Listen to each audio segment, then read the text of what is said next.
All right, everyone, today we're diving into what I like to call the strategist's toolkit.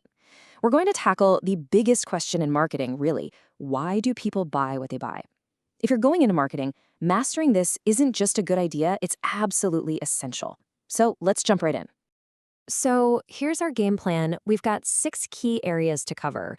We'll kick things off with a basic buying process. Then we'll start adding in the layers, the psychological and social stuff that complicates everything.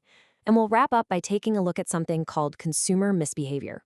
Okay, first things first, the buying decision process. I want you to think of this as the roadmap, the fundamental journey every customer goes on from, I need something, all the way to swiping their card.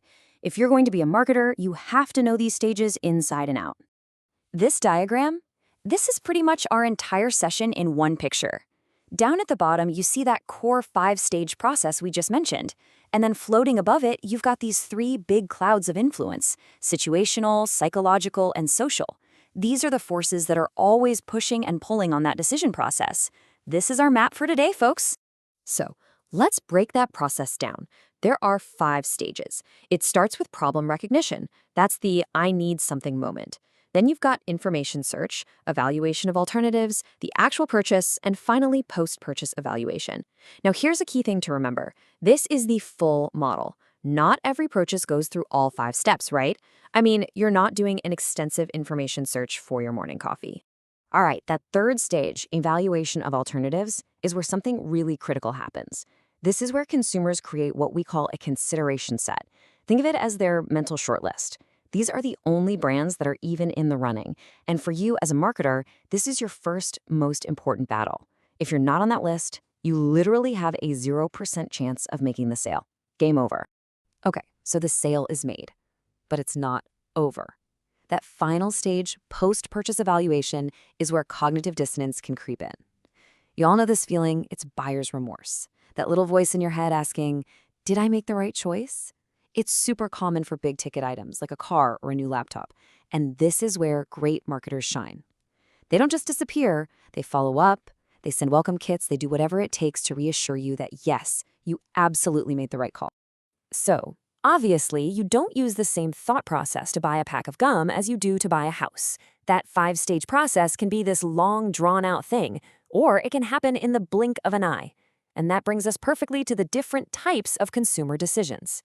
This table lays it out really nicely. We've got 3 main types.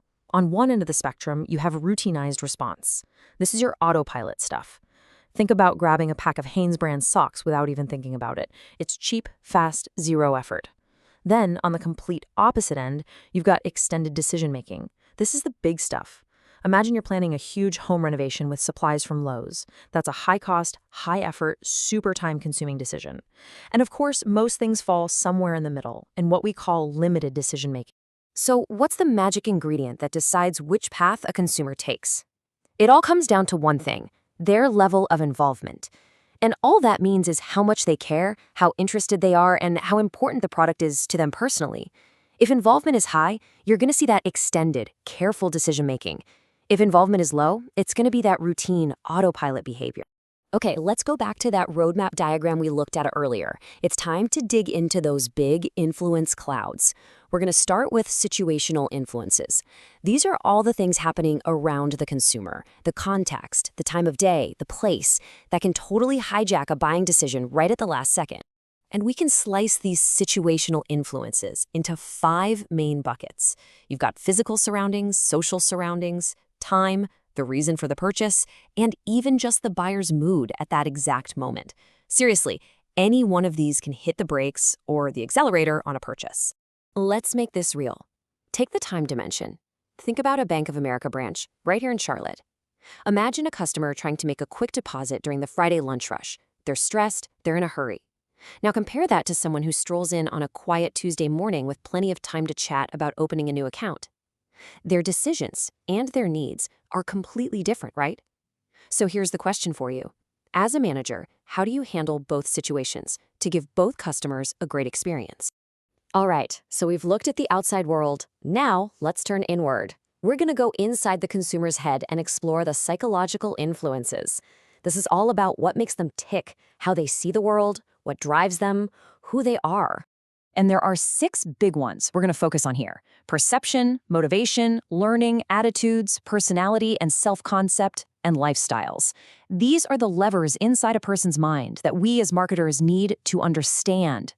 When we talk about motivation, you've probably all seen this before: Maslow's hierarchy of needs. It's a classic for a reason. This pyramid is all about how we prioritize what we need, starting with the basics like food and safety and working our way all the way up to becoming our best selves.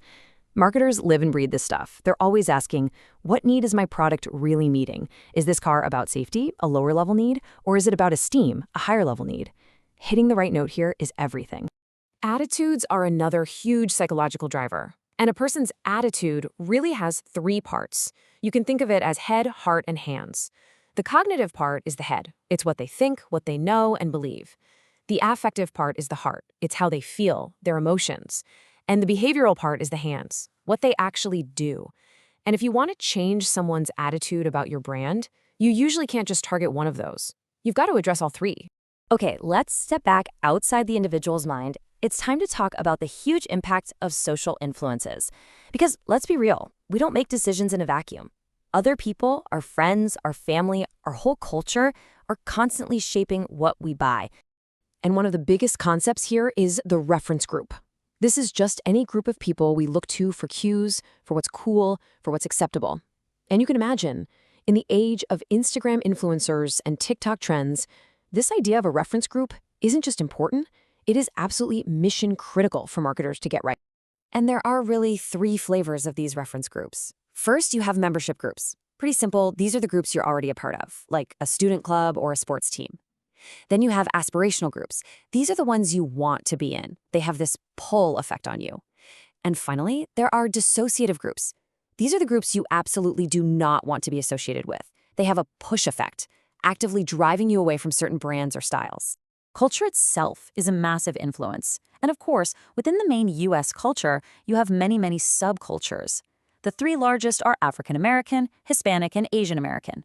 But here's the most important takeaway for you as future marketers. None of these groups is a monolith. They are not one single thing. The Hispanic market, for example, is made up of dozens of distinct cultures. So a lazy one-size-fits-all marketing campaign is doomed to fail. You have to be smart, nuanced, and culturally aware. All right, for our last topic, we're going to venture into the darker side of consumer behavior. Because not everything people do as consumers is what you'd call normal or even legal. We're talking about consumer misbehavior. So what is it? Simply put, consumer misbehavior is any action that breaks the accepted rules of society. We're talking about everything from shoplifting and returning worn clothes to things like pirating software or music. And for a business, this isn't just some abstract problem. It has a real impact on the bottom line. It affects how you price things, how you manage your inventory, and how you protect your digital products. So, as we bring this all together, I want you to remember something. All these frameworks and models we've walked through today, they aren't just for the exam. They are the tools of the trade. They're how you develop a real, deep human understanding of who your customers are and what makes them tick. And that leaves us with one final big question for you to chew on. In the world we live in now, which is just getting more and more digital by the second, which of those social influences we talked about, family, friends, reference groups, culture, which one do you think is becoming the most powerful, the most critical for marketers to get right, and more importantly, why? Think about that, because figuring out the answer is going to be a huge part of your job in the years to come. Thanks, everyone.